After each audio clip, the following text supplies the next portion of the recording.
यद्यपि समस्त संरचना ईश्वर की है, जो भी करता है वही करता है, लोग ऐसा कहते हैं, हम नहीं कहते। हर कार्य भगवान करता है ऐसा कहना मेरे हिसाब से ठीक नहीं है। ये व्यक्तिगत बात कर रहा हूं, क्योंकि संसार का 1000% व्यक्ति यही बोलता है कि जो भी करता है ऊपर वाला करता है। आइए थोड़ा सा देख ले, में अगर बात गलत हो तो वहीं खड़े होके टोक देना मुझे कि पंडित जी आप गलत बोल रहे हैं। चलते जो भी करता है सब ईश्वर करता है ना, ईश्वर नहीं करता है। कुछ चीजें उसने हमें छोड़ रखी है कि आप करिए, हमें नहीं करनी है। जैसे कर्म है, कर्म हमें ही करना है, ईश्वर को नहीं करना है।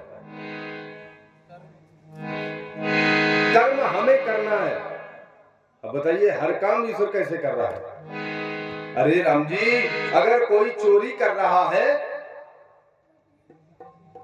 तो ईश्वर चोरी करने वाले को दंड देता है, अरे हम कर रहे हैं तो हमें देगा।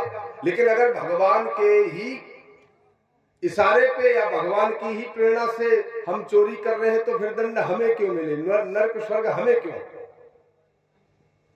सोचिए बैठ के।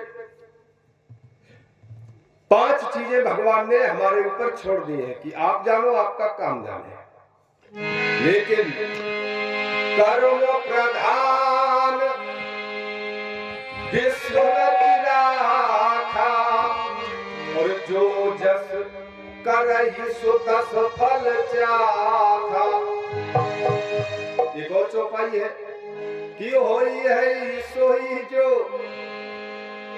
राम रच राखा, को करि तर्क बढ़ावई। अब बैठ के सम्मेलन करिए।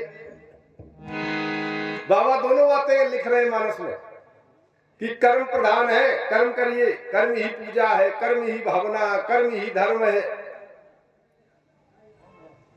तो एक जगह कह रहे कि अब जो होए सो, तो स्थान देखना चाहिए कि कौन चौपाई किस स्थान पे कही गई है।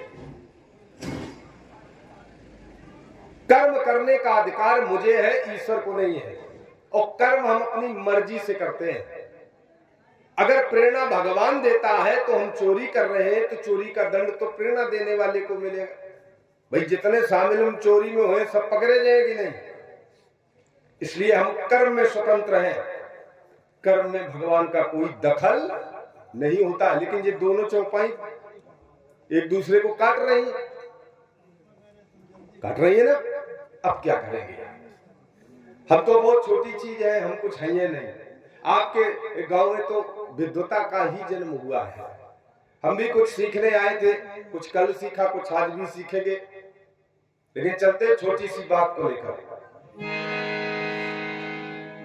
निजीकृत कर्म भोग सब भ्राता,